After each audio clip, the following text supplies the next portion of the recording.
Vangelo secondo Matteo.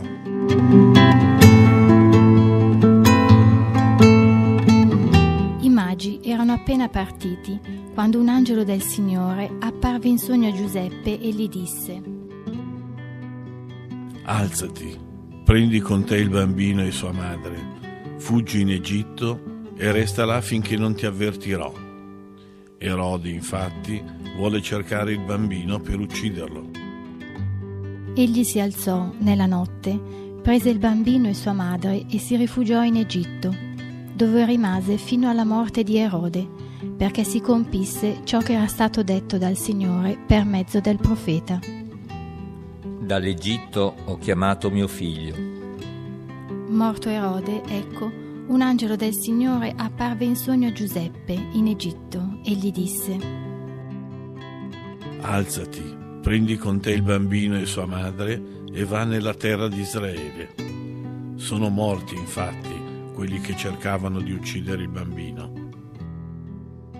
Egli si alzò, prese il bambino e sua madre ed entrò nella terra di Israele.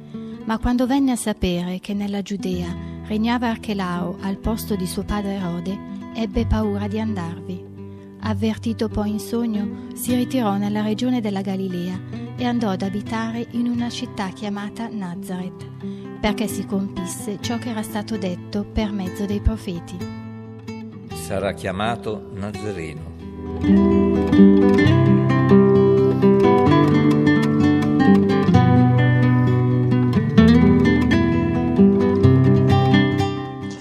Buona domenica a tutti, sorelle e fratelli. Il brano evangelico di oggi ci presenta due quadretti, la fuga in Egitto e poi il ritorno dall'Egitto della Sacra Famiglia, e ci vengono presentati questi due quadretti per farci riflettere sulla famiglia, sul ruolo importante che ha questa istituzione voluta da Dio nella nostra vita. Noi cercheremo di cogliere in questo brano evangelico i vari messaggi che possono essere utili e sono molto importanti se vogliamo che anche nelle nostre famiglie regni la pace, l'amore che hanno caratterizzato la famiglia di Nazaret. Anzitutto una precisazione. Dobbiamo fare attenzione a non interpretare il brano evangelico di oggi come se fosse la cronaca di un episodio doloroso che ha coinvolto la Sacra Famiglia. I primi due capitoli del Vangelo secondo Matteo non sono reportage di fatti e meno ancora delle favolette come qualcuno ha voluto interpretarli, ma sono pagine di teologia e non sono stati scritti per soddisfare una pur legittima curiosità che i lettori hanno e desiderano conoscere informazioni sull'infanzia di Gesù, una curiosità legittima, ma non è questo che vuole soddisfare l'Evangelista Matteo. Lui è interessato a una cosa soltanto, farci capire chi è quel Gesù che inizia a presentare nel suo Vangelo qual è la sua missione, qual è il suo destino. E dobbiamo quindi leggere questo brano evangelico che oggi ci viene presentato non come una cronaca, ma come una pagina di teologia. E questa pagina di teologia non è redatta con formule dogmatiche, con disquisizioni teologiche, con ragionamenti astratti. Questo lo faranno in seguito i catechismi. Ci presenta questa pagina di teologia attraverso il racconto, perché così erano soliti fare i rabbini del tempo di Matteo e del tempo di Gesù. Vediamo di introdurre allora questi messaggi teologici che cogliamo nel brano evangelico di oggi e che ci possono essere utili per nelle nostre famiglie. Vogliamo modellarci un po' sulla famiglia di Nazareth. Anzitutto, saremo rimasti tutti un po' stupiti dal fatto che la comunicazione della volontà di Dio avviene attraverso sogni. Qualcuno dice: ma Giuseppe dormiva sempre. Vuol dire non avere capito il linguaggio biblico che viene impiegato dall'Evangelista. I sogni compaiono nel Nuovo Testamento solo nel Vangelo secondo Matteo, compaiono per 6 volte e soltanto una volta si riferiscono a un sogno di una persona che dorme, ed è il sogno della moglie di Pilato che avvisa il marito: non mischiarti nelle faccende di quest'uomo perché lungo la notte io sono stata disturbata parecchio da questa persona. È una donna che crede ancora nei sogni premonitori. Non è questo il significato dei sogni di cui ci parla Matteo per 5 volte in questi primi capitoli del suo Vangelo. Diciamo una parolina su questi sogni per capire il genere letterario. Gli uomini dell'antichità erano convinti che per godere i favori concessi dagli dei bisognava adeguarsi alla loro volontà. Il problema era sapere come conformarsi ai loro disegni. Bisognava discernere le scelte giuste, quelle che agli dei erano gradite. E in tutto il bacino del Mediterraneo si ricorreva per conoscere il volere della divinità e ciò che loro avevano preparato, coloro che volevano che accadesse nella vita delle persone. La gente ricorreva ai veggenti, agli indovini, ai maghi, agli aruspici, e ricorrevano anche all'interpretazione dei sogni. E Israele inizialmente ha condiviso queste convinzioni e queste pratiche dei popoli vicini. La Bibbia è piena di queste rivelazioni avvenute in sogno. Nell'Antico Testamento ci sono i sogni di Abramo, di Giacobbe, i sogni di Giuseppe in Egitto, Davide, Salomone, lo ricordiamo, il celebre sogno sul monte di Gabaon. Però gradualmente gli israeliti si sono staccati da queste credenze dei popoli pagani e hanno abbandonato queste pratiche, e al capitolo 18 del libro del Deuteronomio c'è una condanna molto dura e perentoria della Bibbia. In Israele non è questo il modo con cui si scopre il volere del Signore. L'unico modo è riconosciuto come autentico non sono le visioni, è la voce del profeta. Il profeta, il quale è uno del popolo, è in contatto, è molto sensibile e quindi è in contatto con il pensiero di Dio, e dopo che ha colto il messaggio del Signore lo comunica ai suoi fratelli. Questo è l'unico modo con cui nella Bibbia si deve cogliere il pensiero e i voleri del Signore. Quindi sono scartate tutte le altre pratiche, le altre tecniche che caratterizzano i popoli pagani, compresi i sogni. E quindi nel Nuovo Testamento, quando ricorre questa immagine del sogno, non significa il sogno come quelli che vogliono mettere al lotto e quindi hanno i numeri del lotto, no. È impiegato in senso metaforico, è l'immagine con cui l'autore sacro vuole affermare che c'è stata una rivelazione della volontà di Dio a una persona che è ben sveglia. Dice sogno, ma la persona è sveglia, riflette e coglie i voleri del Signore. Questo viene presentato come sogno, si tratta però di una metafora. Vediamo di richiamarli questi sogni queste rivelazioni della volontà di Dio che Giuseppe ha avuto. Ho detto, ricorre solo nel Vangelo di Matteo questa metafora. Compare anzitutto quando Giuseppe non sa come muoversi perché si è reso conto che la sua sposa è incinta e non capisce quello che deve fare. E dice l'Evangelista Matteo: l'angelo del Signore in sogno disse a Giuseppe: non temere di prendere come sposa Maria. È la prima volta che compare questa immagine, è la volontà del Signore che Giuseppe ha scoperto nella riflessione, nel dialogo con Dio, ha capito ciò che il Signore voleva da lui.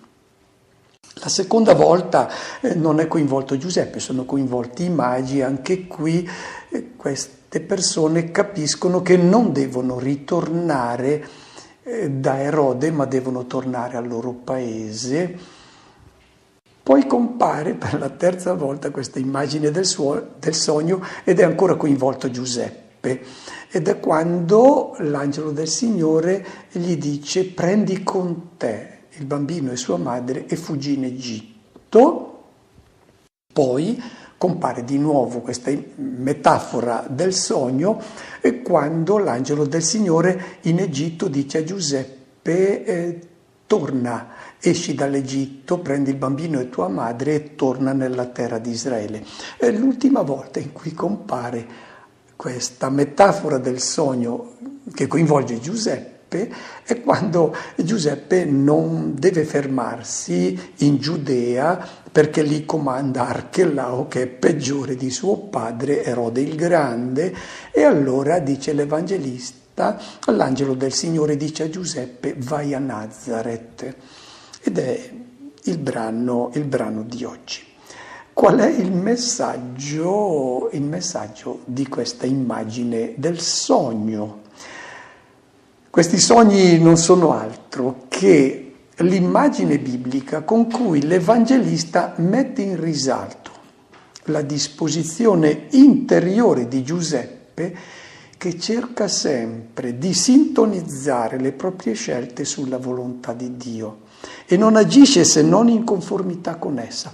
Se volessimo impiegare un'altra immagine, un'altra espressione per dire ciò che è accaduto a Giuseppe, non è in sogno, ma noi diremmo oggi nella preghiera. La preghiera, che è il momento in cui la persona riflette e non vuole lasciarsi condizionare dai ragionamenti, dai criteri di questo mondo, ma soltanto dal pensiero del Signore. Il Vangelo di Matteo lo chiama sogno, nella nostra vita lo possiamo chiamare, lo dobbiamo chiamare momento di preghiera. Ecco, Giuseppe ci viene presentato proprio con questa caratteristica, una persona sempre unita al pensiero di Dio. È colui che si muove sempre in perfetta sintonia con i sogni di Dio, con i disegni, con i progetti del Signore. E questo è un primo messaggio importante per le nostre famiglie di oggi.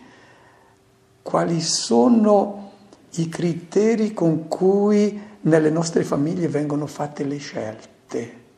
Di fronte a momenti difficili o a momenti di successo, cos'è che guida le scelte delle nostre famiglie? Giuseppe è colui che fa tutte le sue scelte sempre unito al pensiero del Signore. Secondo messaggio che vogliamo cogliere dal brano evangelico di oggi. Noi ci troviamo di fronte alla famiglia di Nazaret e abbiamo subito la sensazione di trovarci di fronte a una famiglia che si muove sempre unita, non uno che va da una parte, uno va dall'altra. Deve affrontare dei problemi e degli imprevisti, anche molto difficili, non sono stati né pochi né semplici. Le avversità incontrate avrebbero potuto disgregare questa famiglia, come accade spesso nelle nostre famiglie. A volte si spezzano perché si imbattono in situazioni e vengono colti di sorpresa i membri delle nostre famiglie. Qui invece, di fronte alle difficoltà, questa famiglia non viene disgregata.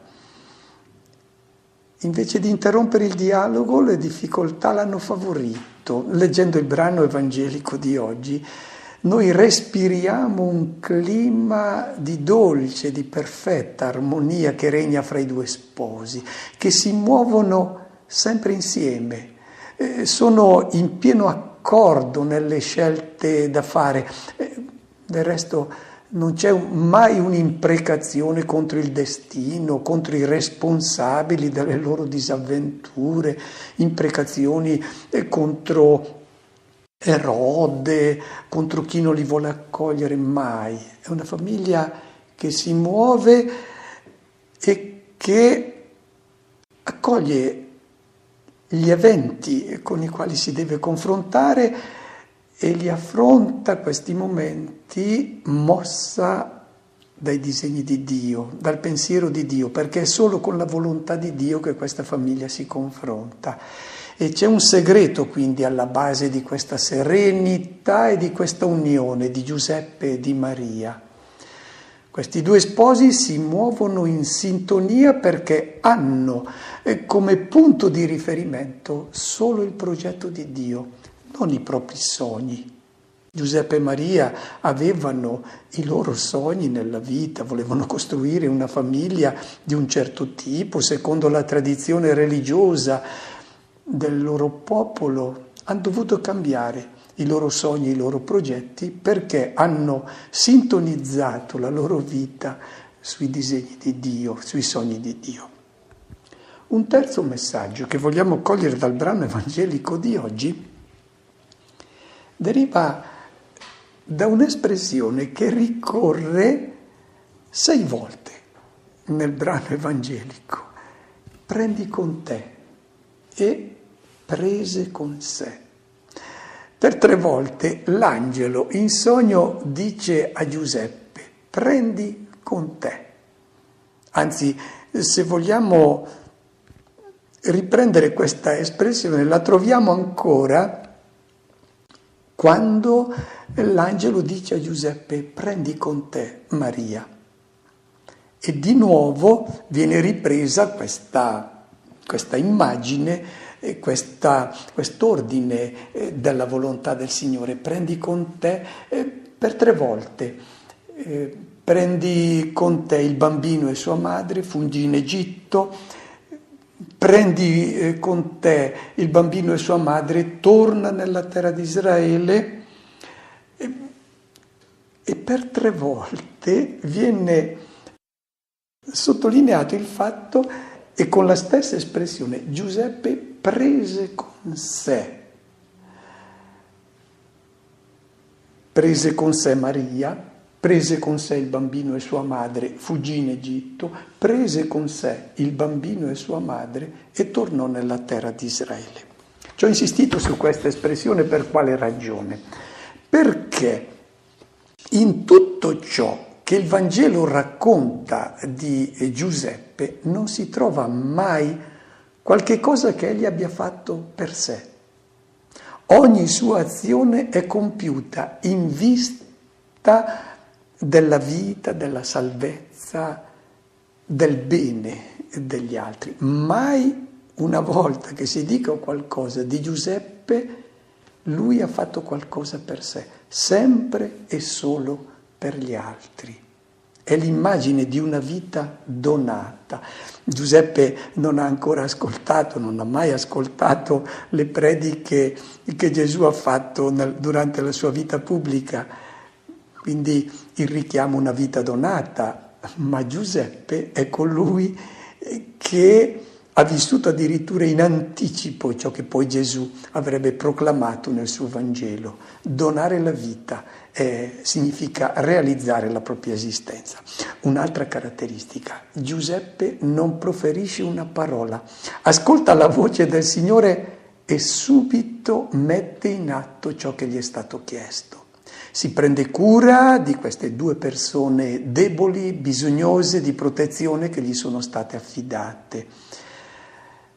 Non dice una parola, è esattamente ciò che è accaduto con il suo padre Abramo, il modello dell'uomo che crede in Dio. Quando il Signore si rivolge all'Abramo, gli dice: lascia questa terra, lascia la tua famiglia, vai in una terra che io ti indicherò.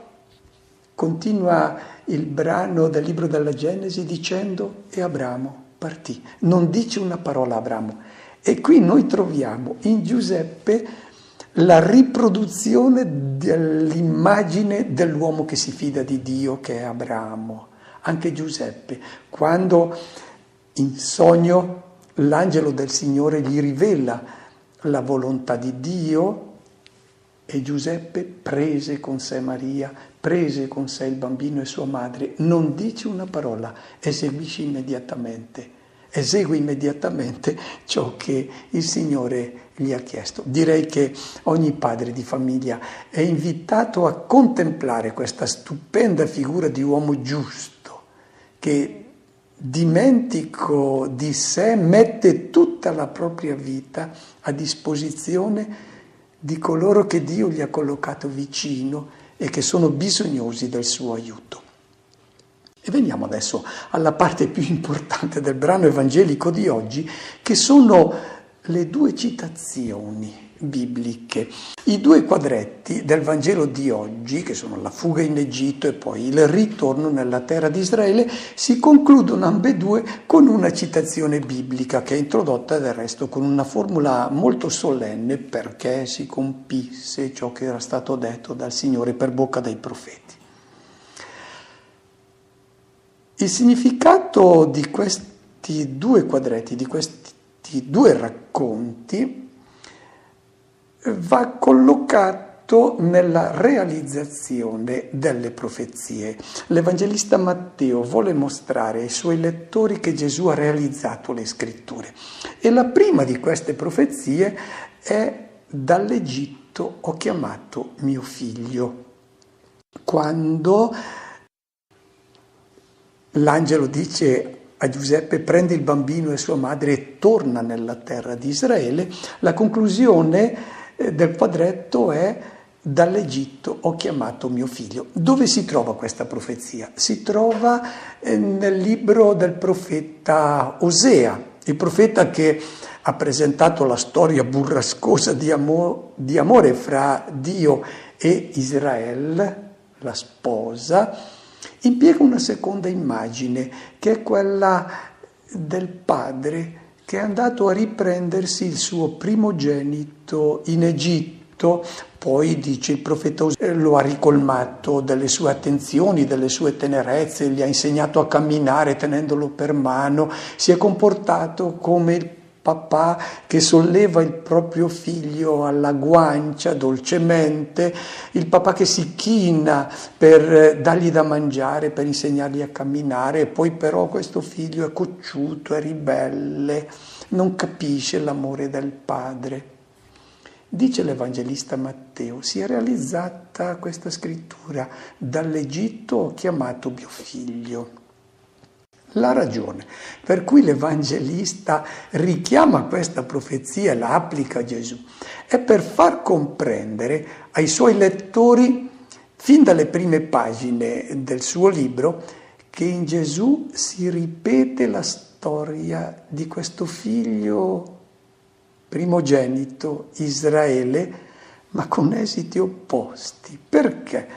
Perché se il figlio primogenito Israele a volte era stato fedele, a volte no, anzi il più delle volte non capiva le attenzioni e l'amore del Signore e seguiva altri cammini, invece l'unigenito figlio del padre riprende la storia del popolo di Israele, ma in perfetta fedeltà al Signore.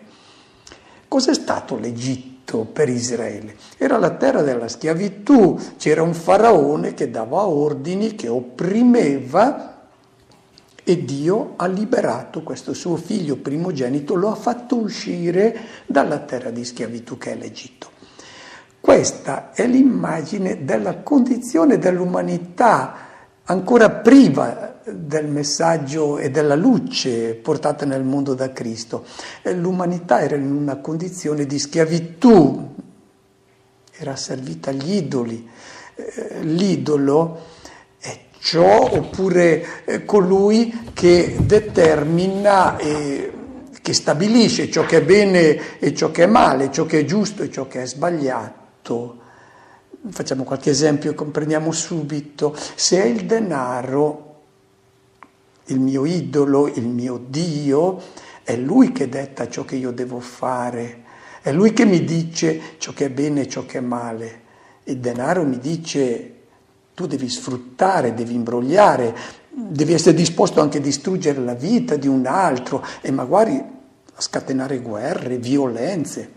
È il denaro che dà gli ordini, non è il vero Dio, danno ordini opposti.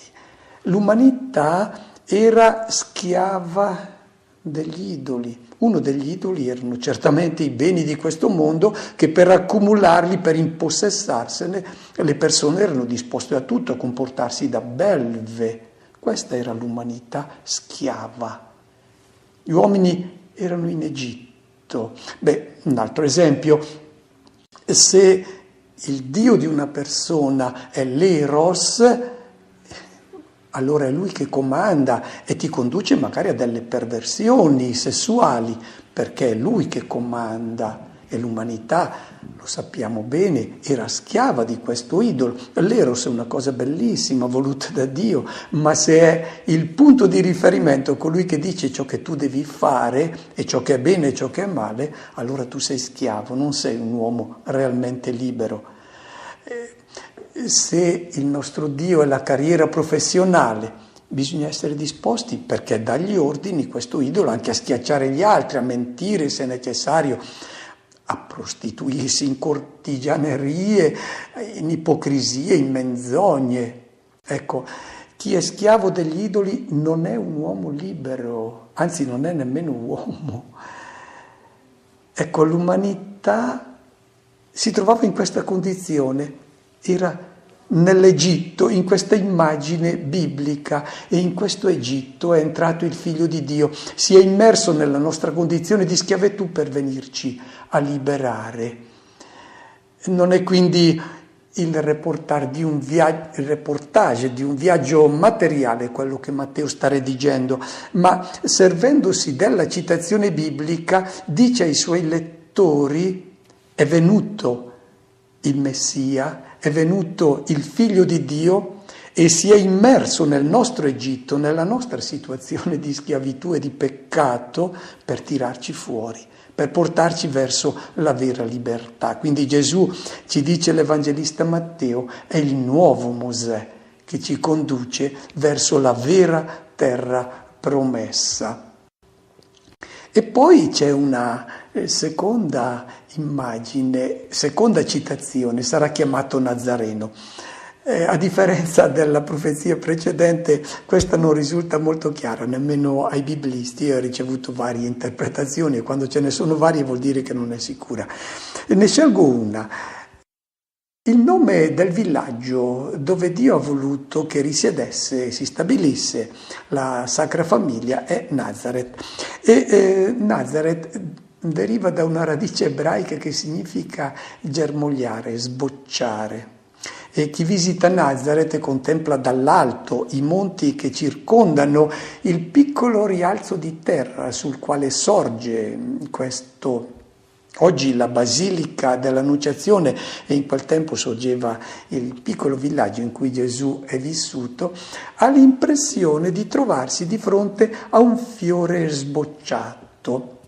I monti disposti attorno a questo pistillo, che è quel rialzo di terra, sono un anfiteatro e sembrano dei petali che danno proprio l'idea di un fiore sbocciato, e forse è proprio per questa conformazione che il luogo è stato chiamato Nazaret, fiorito, sbocciato. Quando Gesù è andato ad abitare nella città chiamata Nazaret, la fiorita, è apparso il germoglio, l'atteso virgulto della famiglia di Davide, un germoglio che ha dato inizio a un'umanità completamente nuova. Voglio concludere questo brano evangelico con una parola ancora sulla figura di Giuseppe, il padre di Gesù. Non mi piace l'espressione il padre putativo, perché su questa terra il vero padre di Gesù è lui perché insieme con Maria è stato lui a far diventare uomo Gesù. È stato lui che l'ha fatto crescere, comunicandogli i valori umani in cui lui ha creduto, quei valori che Giuseppe ha vissuto. Noi lo sappiamo che la paternità non va identificata con la trasmissione della vita biologica. Padre uno rimane per tutta la vita perché fa diventare uomo un suo figlio, che può essere suo figlio biologico oppure anche non biologico. Chi comunica l'umano a una persona, costui è padre, comunica quella umanità, quei valori in cui lui ha creduto. E padre è chi fa diventare uomo un bimbo, anche se non gli ha dato la vita biologica. È lui il padre che inculca i valori che caratterizzano l'uomo. Fondamentalmente l'umano consiste nella capacità di amare, di donarsi agli altri, l'onestà, l'attenzione a chi è nel bisogno, il servizio al povero. È questo che caratterizza l'uomo vero. Quando noi contempliamo la figura di Gesù, che è diventato uomo, che è cresciuto in questa famiglia di Nazareth, cosa cogliamo in questa persona? Direi quello che mi colpisce nella figura di Gesù, la persona che è allergica a tutte le ipocrisie religiose, che va all'essenziale. Dove ha recepito Gesù? Da chi ha imparato questa caratteristica interiore? Non può che averlo assorbito nella sua famiglia, perché i bambini imparano con gli occhi più che con le parole. Vuol dire che Giuseppe era così. Gesù era attento ai poveri, agli ultimi, ai diseredati, voleva la giustizia. Dove ha assimilato questo aspetto così umanizzante per lui? Nella famiglia di Nazareth. Ha visto certamente in Maria e in Giuseppe questa attenzione ai poveri, questa apertura della casa verso chiunque venisse a bussare alla porta. Gesù è amico di chi ha sbagliato nella vita, e anche qui dove ha assimilato questo aspetto così umanizzante, ma nella famiglia di Nazareth stimava gli stranieri, i samaritani. Vuol dire che nella sua famiglia si coltivavano questi valori. Giuseppe non ha sentito Gesù predicare se il chicco di grano caduto in terra non muore, se invece muore dona la vita, produce molto frutto. Ma noi in queste parole di Gesù possiamo leggere come in filigrana i valori che Gesù ha appreso osservando la vita dei suoi genitori, l'immagine di uomo che hanno saputo inculcare in lui. Credo che per tutte le nostre famiglie questa figura di Giuseppe sia un'immagine da tenere sempre presente, se vogliamo costruire una famiglia che sia conforme ai disegni di Dio. Auguro a tutti una buona domenica e una buona settimana e una buona festa per le vostre famiglie.